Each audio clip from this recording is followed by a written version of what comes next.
2 देखिए क्या कह रहा है कि एक वक्र बिंदु 5,3 से गुजरती है तथा इसका किसी बिंदु किस पर x y पर इसकी ढाल और कोटि का गुणनफल इसके भुज के बराबर है तो वक्र का समीकरण निकालना है।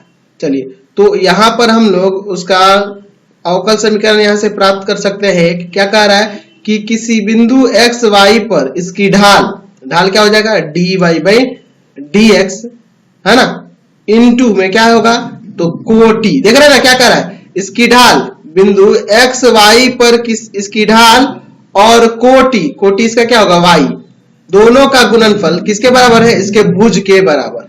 समझ गए ना। चलिए ये प्रश्न के अनुसार लिख सकते हैं, प्रश्न से ये हम लोग लिख सकते हैं। ठीक है, यहां पे लिख सकते हैं कि किसी बिंदु x y पर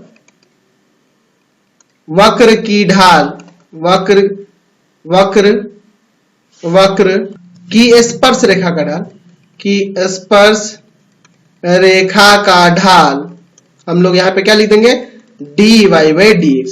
तो ढाल और इसकी कोटि यानी y दोनों का गुणनफल किसके बराबर है, इसके भुज के बराबर है यानी x के बराबर है।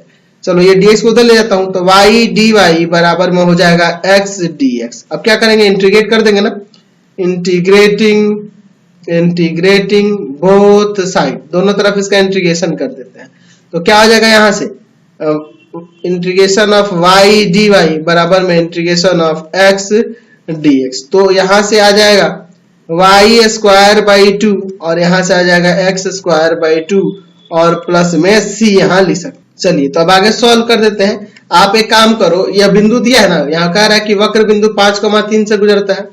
चूंकि वक्र बिंदु 5,3 से गुजरता है यानी कि इसको संतुष्ट करेगा। मैं y की जगह 3 रख देता हूं, 3 का स्क्वायर बट्टा 2 बराबर में 5 का स्क्वायर बट्टा 2 और प्लस c। समझ गए। तो यहां से देखो ये हो जाएगा आपका 3 का स्क्वायर 9 बट्टा 2 और ये देखो 25 बट्टा 2 बराबर में c। तो यहां से c का मान कितना आ जाएगा, माइनस का 16 बट्टा 2 कट के आपका 8 आ जाएगा, माइनस का 8। c का मान क्या गया, माइनस का 8। इसलिए वक्र का समीकरण क्या हो जाएगा, y स्क्वायर बट्टा 2 बराबर x स्क्वायर बट्टा 2 और प्लस c के जगह पे क्या आएगा, माइनस का 8। समझ गए ना। चलिए अब एक काम करते हैं, इस कांस्टेंट को इधर भेज देते हैं और इसको उधर लेके चल जाते हैं।